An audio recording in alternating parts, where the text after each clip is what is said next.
अभी एक फैशन हो गया है, आम्बेडकर आम्बेडकर आम्बेडकर आम्बेडकर आम्बेडकर आम्बेडकर। इतना नाम अगर भगवान का लेते तो 7 जन्मों तक स्वर्ग मिल जाता। अच्छी बात है ना। आखिर क्यों दोनों पक्ष, सत्ता और विपक्ष, हमेशा एक दूसरे को अंबेडकर को नफरत करने वाली पार्टी बताते हैं? क्या सच में इन दोनों पक्ष में से किसी पार्टी को अंबेडकर जी के सोच से नफरत है? इसको जानने के लिए हमें इतिहास को रिसर्च करना पड़ेगा। आइए देखते हैं इतिहास में। इन सब चीज़ को जानने से पहले हमें अंबेडकर जी के बचपन में जाना होगा। भीमराव रामजी अंबेडकर का जन्म 14 अप्रैल 1891 को माओ, सेंट्रल इंडिया एजेंसी, जो कि आज का मध्य प्रदेश है, वहाँ पे एक दलित महर फैमिली में हुआ।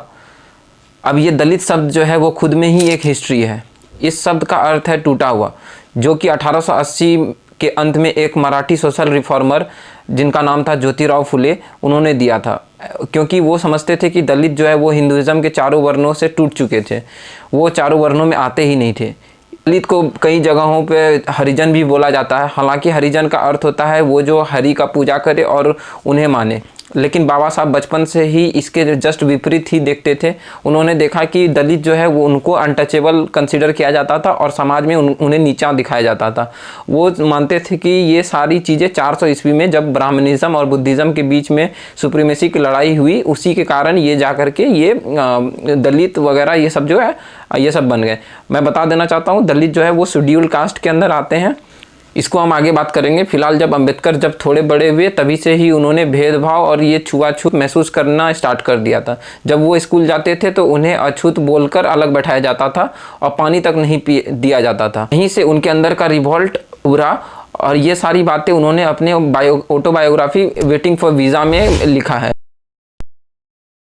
फिर उन्होंने 1980 में अपना 10th पास किया और ये अपने कास्ट के पहले स्टूडेंट बने जिन्होंने इतनी पढ़ाई की। इसके बाद इनकी शादी 1906 में 9 साल की रामाबाई से हुआ। फिर वो ग्रेजुएशन करने बॉम्बे यूनिवर्सिटी गए और बाद में 1913 में बड़ौदा स्टेट की स्कॉलरशिप लेके कोलंबिया यूनिवर्सिटी गए और वहाँ पे इन्होंने इकोनॉमिक्स में MA और PhD भी की। और फिर उनका 1916 में लंदन स्कूल ऑफ इकोनॉमिक्स में दाखिला हो जाता है, लेकिन फाइनेंशियल प्रॉब्लम के कारण ये 1917 में भारत वापस आ जाते हैं। फिर यहाँ पे आकर के वो बॉम्बे में एज अ प्रोफेसर वो पढ़ाने लगते हैं। फिर उसके बाद इनके पास जब पैसा इकट्ठा हो जाता है, फिर ये वापस जाके ग्रेज इन से बैरिस्टर की डिग्री लेकर भारत 1923 अप्रैल को वापस आते हैं। इन्होंने कोलंबिया यूनिवर्सिटी में एक थीसिस भी दिया, the problem of the rupee, its origin and it's solution, जो भारत के इकोनॉमिक पॉलिसीज़ का एक बेस बना। भारत वापस आते ही बहिष्कृत हितकारी सभा इस्टेब्लिश करते हैं 1924 में, जिससे कि शेड्यूल कास्ट को अपलिफ्ट मिले। इस ऑर्गेनाइजेशन का मोटो ही था एजुकेट, एजिटेट, ऑर्गेनाइज। और 25 दिसंबर 1927 को इन्होंने एक महत सत्याग्रह चलाया, जिसके तहत हर दलित ने पब्लिक टैंक से पानी पिया, जो कि तभी उन लोगों के लिए पाबंदी थी। और इसी सत्याग्रह में इन्होंने मनुस्मृति को पब्लिकली जलाकर उसके अगेंस्ट प्रोटेस्ट किया। वो मानते थे मनुस्मृति ही कास्ट सिस्टम का जड़ है। मैं यहाँ बता देना चाहता हूँ कि ये सब तब की बात है जब ईस्ट इंडिया कंपनी यानी कि ब्रिटेन यहाँ पे शासन में था। और ये जानकारी उनके लिए है जो सोचते हैं ब्रिटिश ने अनटचेबिलिटी और इक्वलिटी लाई। नहीं, उन्हें इन सब से कोई मतलब नहीं था। उन्हें तो बस इस डिवाइड एंड रूल करना था। और ये जितने भी हमें फ्रीडम मिले हैं, इसके लिए हमारे सारे एक्टिविस्ट ने लड़ाई करके ली है। खैर, इसे आगे बाद में देखते हैं। फिर अंबेडकर जी ने दलितों के लिए हॉस्टल वगैरह खोला और ये सोशल एक्टिविस्ट का काम कर रहे थे। और 1927 में ही ये बॉम्बे के लेजिस्लेटिव काउंसिल के सदस्य बन गए थे। फिर 1936 में इन्होंने लेबर पार्टी की स्थापना की। तभी विश्व युद्ध 2 भी चल रहा था और तब तक देश इंडिपेंडेंस की तरफ ज़्यादा अग्रसर हो रहा था। अब बाबा साहब भी यही चाहते थे और वो देश के संविधान और फ्यूचर के बारे में सोचा करते थे। उनके मन में एक सवाल उठा, क्या हिंदू और मुस्लिम एक ही देश में पीसफुली रह सकते हैं? और ये जवाब इतना भी आसान नहीं था उनके लिए। और ये सारी बातें अंबेडकर जी ने अपनी किताब पाकिस्तान और पार्टीशन ऑफ इंडिया में जाहिर किया है। उनका मानना था कि हिंदू और मुस्लिम सिर्फ 2 अलग रिलीजन नहीं है, बल्कि 2 अलग सिविलाइजेशन है, अलग कल्चर, अलग ट्रेडिशन और अलग वे ऑफ लाइफ है इन दोनों का। और इन दोनों के साथ एक नेशन बनाना बहुत ज़्यादा डिफिकल्ट है। अंबेडकर ने कांग्रेस को क्रिटिसाइज किया फॉर इग्नोरिंग मुस्लिम इशूज़ और मुस्लिम लीग को भी बोला कि पाकिस्तान बनाने की डिमांड एक इमोशन नहीं बल्कि एक रियल प्रॉब्लम का सॉल्यूशन है। वो बहुत अनसर्टेन थे पार्टीशन को लेके। उनका सोचना था अगर पाकिस्तान बनेगा तो वो कैसे चलेगा। बॉर्डर कहाँ होंगे और कौन उसे ड्रॉ करेगा, इकोनॉमी और मिलिट्री की क्या होगी। और इसके विपरीत उन्होंने किताब में ये भी बोला कि इंडिया को एक नेशन बनकर रहना है तो माइनॉरिटीज़ को सेफगार्ड करना होगा, नहीं तो अलग होने के अलावा कोई उपाय नहीं है। मतलब कि उनका कहना था कि माइनॉरिटीज़ को एक अलग नेशन ही चाहिए, बनाना ही पड़ेगा, जैसे कि पाकिस्तान बनाना पड़ेगा, और वहाँ पे माइनॉरिटीज़ जो कि मुस्लिम्स थे तभी वो लोग तभी वहाँ पे रह सके। इस किताब में उन्होंने डायरेक्ट कुछ नहीं बोला कि पार्टीशन होना चाहिए या नहीं, बट उन्होंने सारी प्रॉब्लम्स जो दोनों तरफ आ सकती है उसको डिस्कस किया। मैं यहाँ पे बता दूँ, यहाँ तक में बाबा साहब ने हिंदुइज्म छोड़कर बुद्धिज़्म अपना लिया था। उन्होंने ब्राह्मणिज्म को लेकर बहुत बोला है कि ये रिलीजियस डॉक्ट्रिन नहीं बल्कि एक सोशल ऑर्डर है, इसका बेस लोअर क्लास की डिग्रेडेशन पर है। और ये बात इन्होंने एनालिसिस ऑफ कास्ट किताब में भी लिखा है। वो खुद को हिंदू नहीं मानते थे, उनका कहना था हिंदुइज्म एक धर्म नहीं एक रूल बुक है जो सोशल ऑर्डर को मेंटेन करता है। ये सिस्टम जन्म से ही कुछ लोगों को हाई कुछ लोगों को लो बना देती है, इसीलिए वो बुद्धिज्म को प्रमोट करते थे और हिंदुइज्म को रिफॉर्म करने के लिए वो सलाह देते थे, क्योंकि उनका मानना था बुद्धिज्म सबको इक्वल मानता है और इंडिविजुअल की डिग्निटी को रिप्रेजेंट करता है, जो कि हिंदुइज्म में बिल्कुल अपोजिट है। तो यहाँ तक तो समझ आ गया कि बाबा साहब की ज़िंदगी कैसी थी और उनका इम्पोर्टेंस हमारे इंडिया के फ्रीडम देने में और कास्ट सिस्टम से लड़ने में। लेकिन फिर बीजेपी क्यों बोलती है कि कांग्रेस अंबेडकर से नफरत करती थी?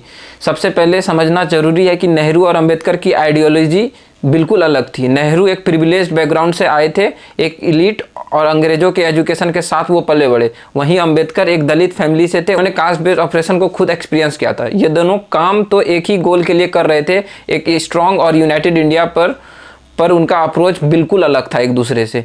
अभी इंडिया इंडिपेंडेंट हुई ही थी और नेहरू जी देश के प्रथम प्रधानमंत्री चुने जा चुके थे और अंबेडकर भी 1947 में ही minister of law and justice चुने गए थे कांग्रेस के कैबिनेट से ही। हालांकि ये 1946 में बंगाल कॉन्स्टिट्यूएंसी से भी जीत गए थे और ये drafting committee of Indian constitution के चेयरमैन भी थे। और जो भी इंडियन कॉन्स्टिट्यूशन बना जो कि हम आज देखते हैं वो इनके ही विजन के टेस्टिमेंट पे बना है।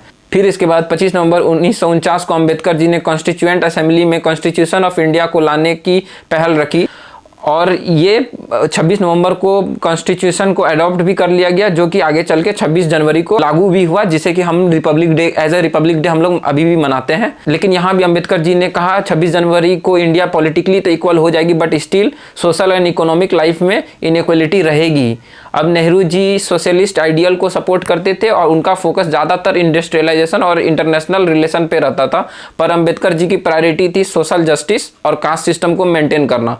यह आइडियोलॉजिकल डिफरेंस ही इन दोनों के बीच में काफ़ी डिबेट्स और क्लैशेस का रीज़न बना। एक बात बोली जाती है, जब अंबेडकर जी को कॉन्स्टिट्यूशन ड्राफ्टिंग कमेटी का चेयरमैन बनाया गया तब काफ़ी लोगों को लगा कि नेहरू इस डिसीजन से खुश नहीं है और नेहरू उनकी ग्रोइंग पॉपुलैरिटी को थ्रेट मानते थे। ये एक बड़ा सवाल था नेहरू जी के लिए।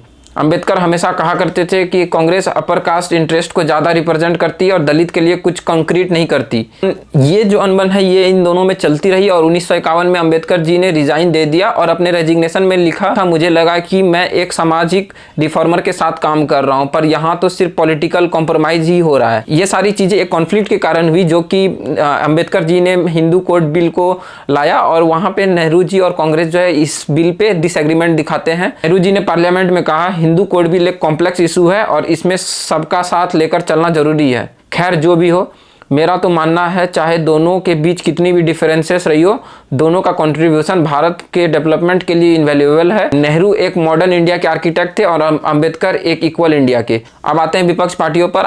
आखिर उनका ये क्यों मानना है कि बीजेपी अंबेडकर को हेट करती है? हालांकि तभी तो जब अंबेडकर थे तभी तो बीजेपी थी भी नहीं, तो हम ये मान के चलते हैं कि विपक्ष पार्टियां कहती है कि बीजेपी अंबेडकर की आइडियोलॉजी को हेट करती है।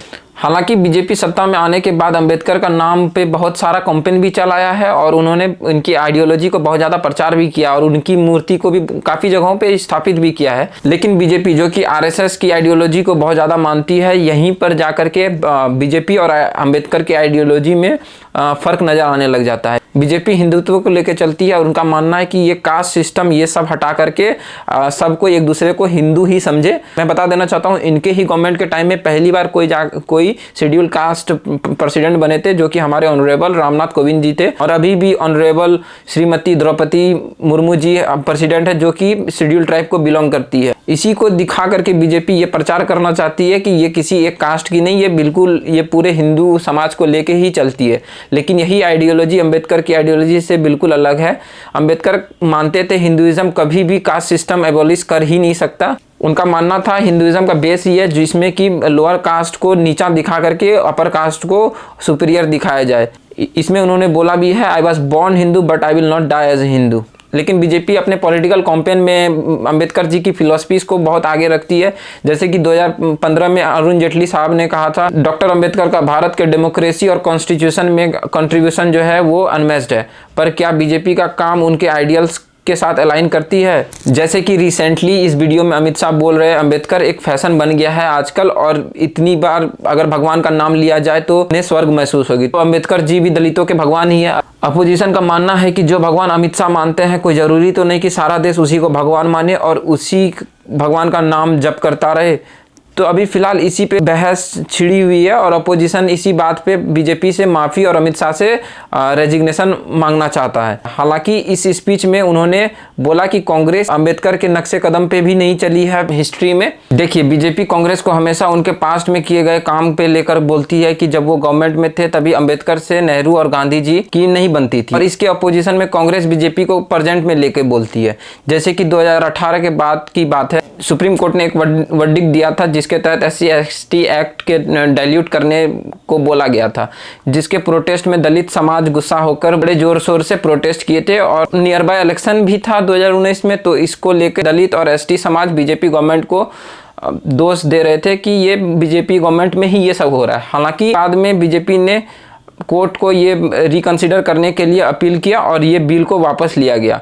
इससे 2019 में बीजेपी को वोट में भी बढ़ोतरी मिली। इसी तरह बीजेपी पे एक और एलिगेशन है। 2018 के भीम कोरेगांव वायलेंस के बाद बीजेपी गवर्नमेंट पे यह आरोप है कि उन्होंने दलित प्रोटेस्ट को सप्रेस किया था। और यहाँ भी अंबेडकर का कहना नहीं माना जा रहा, और यहाँ भी जो है अंबेडकर का आइडियोलॉजी नहीं माना जा रहा। पॉलिटिकली डेमोक्रेसी बिना सोशल डेमोक्रेसी के नामुमकिन है। और एक मुद्दा है यूनिफॉर्म सिविल कोड, जो कि एक प्राइम मुद्दा है बीजेपी के मैनिफेस्टो में।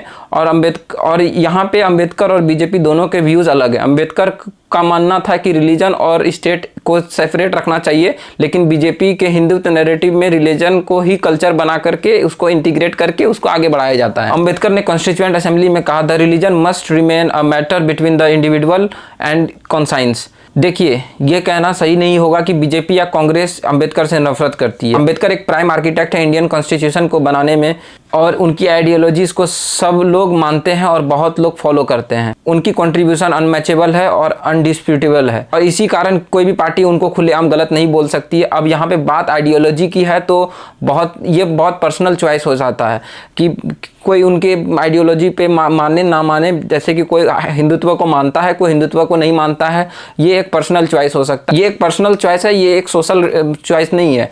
आप अपना थॉट्स कमेंट सेक्शन में रख सकते हैं। मैं सारे रेफरेंसेस डिस्क्रिप्शन में डाल दूंगा। वीडियो अच्छी लगी हो तो लाइक और शेयर जरूर करें। धन्यवाद। जय हिंद, जय भीम, जय भारत।